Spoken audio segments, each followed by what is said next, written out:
Le Covid a mis le monde de l'événementiel à mal. Il y a quelques années, Laurent Hirtz a fondé Crew Booking parce qu'il n'avait pas envie de perdre son temps. Il croyait pas si bien penser parce qu'aujourd'hui, Crew Booking sert à d'autres choses encore, insoupçonnées avant, mais bien réelles aujourd'hui. À tout de suite.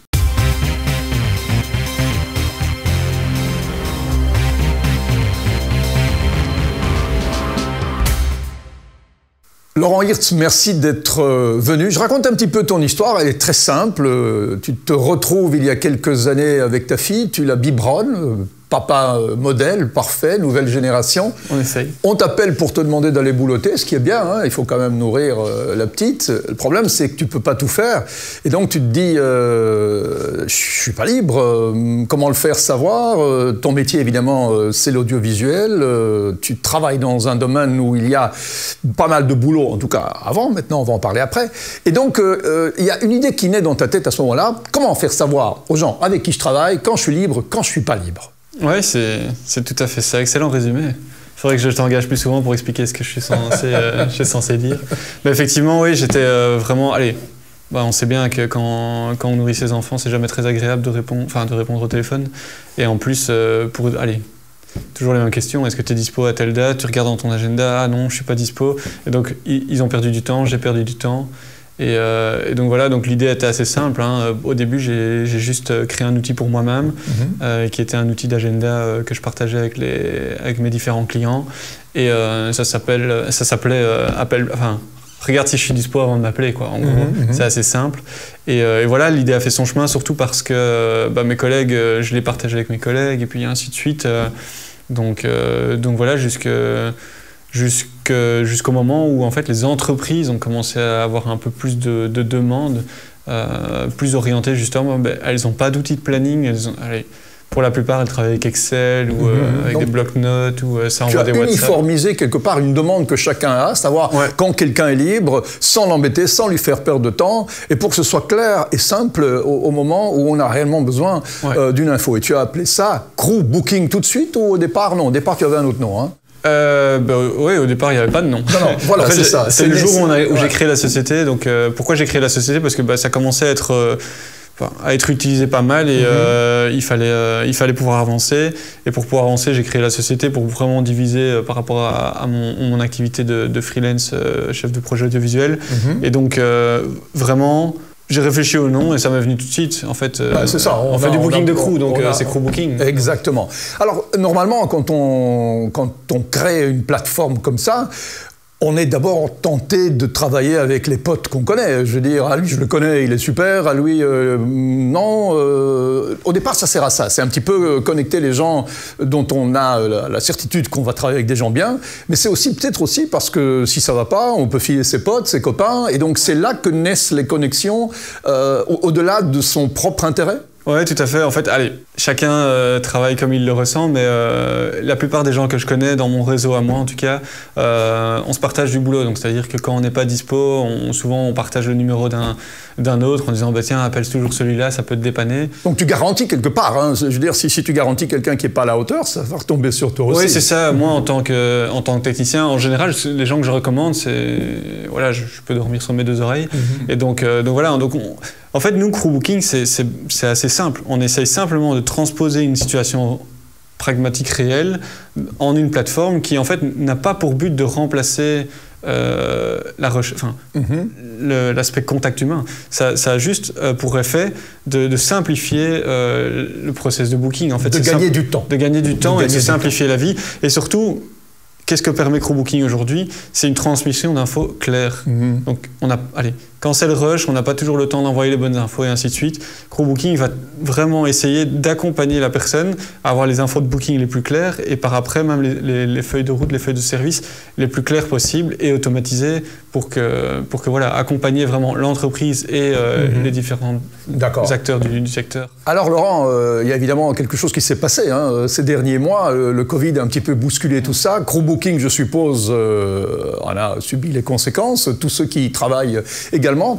Mais certainement qu'une des qualités de Crew Booking dans ce cas-là, c'est aussi de laisser un petit peu comme dans un hôpital le cadre clinique du malade.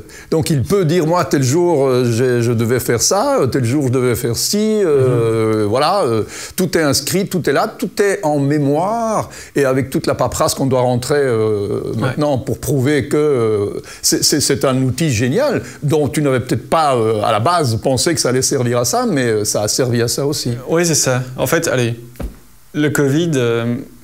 malheureusement ou heureusement, moi ça m'a libéré mon temps. Donc globalement j'ai eu beaucoup de temps pour Crewbooking là ces derniers temps et à côté de ça mes collègues aussi, hein, tout le monde qui travaille, en fait tous les gens qui travaillent chez Crewbooking à part les 3 développeurs travaillent dans le secteur. Donc on a tous eu beaucoup plus de temps, on a vraiment pris le temps de réfléchir. Il y a des choses qu'on a sorties qui n'existaient pas avant le Covid et effectivement en fait il y a cet aspect preuve, si on peut dire ça comme ça. Donc, traçabilité. Tout ce qui se fait dans Crewbooking. Donc le booking, je te propose un job, une option, tu prends pas, ainsi de suite. Enfin, ça c'est chacun son business. Mais après, surtout, est arrivé le Covid. On avait 10 000 bookings par mois avant le Covid.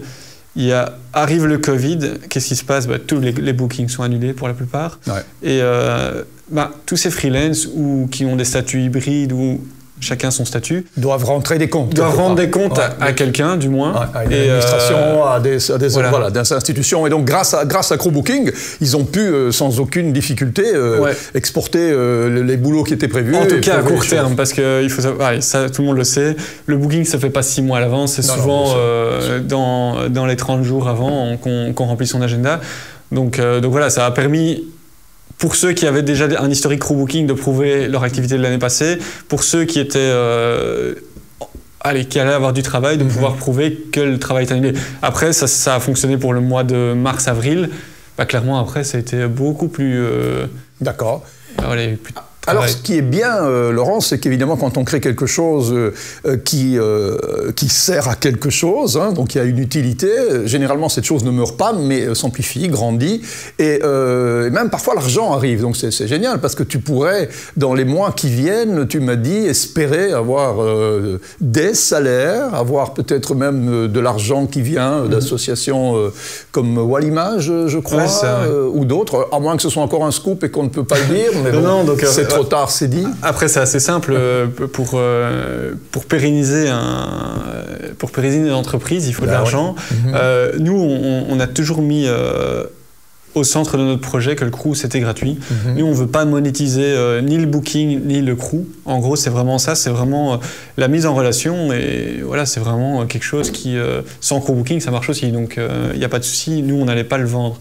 Ce que nous, on veut vendre, en fait, c'est vraiment une solution pragmatique pour le booker. Donc, le booker doit considérer Crewbooking, c'est vraiment un outil de tous les jours qui lui fait gagner du temps. Et c'est à ce moment-là qu'eux vont payer un abonnement à partir du mois de janvier. Mais à côté de ça, effectivement, on a eu le soutien de Wallimage qui, quand on les a rencontrés par hasard, trouvait vraiment qu'on matchait vraiment avec la nécessité du secteur. C'est un secteur qui fonctionne très à l'ancienne et qui a du mal à se digitaliser. Alors nous, on n'est pas... apôtre de la digitalisation, mais de la simplification des choses qui font perdre du temps, oui. Si j'ai bien pigé, dire tu n'as pas envie de perdre du temps parce que le temps, ça sert à faire autre chose qu'à essayer de régler des problèmes pragmatiques, profiter de ta fille ou de tes filles. Maintenant, j'en ai 3. Parce que j'ai eu un peu plus le temps grâce à Crewbooking. Donc voilà, Crewbooking vous aide à faire beaucoup de filles. Garçons, ça dépend. Laurent Hirtz, en tout cas, merci. Une belle petite aventure qui est née il y a quelques années à peine. C'est en 2015. Oui, tout à fait. 2015, c'est l'idée. Et puis... Voilà, en 2020, le Covid passe par là, mais manifestement, les choses rebondissent. Dernière petite question qui n'a rien à voir. Le monde de l'événementiel, le monde va s'en sortir, va crouler. Ça, c'est vraiment une question à laquelle tu as du mal à répondre, mais selon toi... Moi, je suis toujours optimiste. Enfin, tous ceux qui me connaissent savent que je suis optimiste. Voilà, je pense que ça demande de se réinventer. Moi, depuis Louis Marre, j'ai pas eu de travail. D'accord. En tout cas, dans l'événementiel. Après, j'en ai dans Crewbooking, mais voilà, je pense que... Ça va renaître, oui, ça va revenir.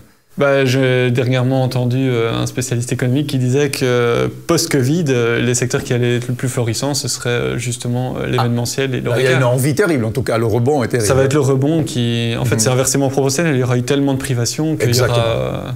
Théoriquement. Théoriquement. Voilà, ça c'est la petite pensée positive de la D'accord. journée. Et d'ailleurs, je termine avec toi pour une pensée positive. Les optimistes sont des imbéciles heureux et les pessimistes des imbéciles malheureux. Donc à choisir, autant être un imbécile heureux. Voilà, tout à fait.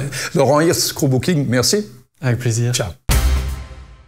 Merci d'avoir regardé cette vidéo. Et n'oubliez pas le pouce bleu pour nous encourager. Abonnez-vous à la chaîne. N'oubliez pas d'activer la clochette pour être notifié lors des prochaines vidéos, les commentaires et surtout, regardez les autres vidéos tout de suite.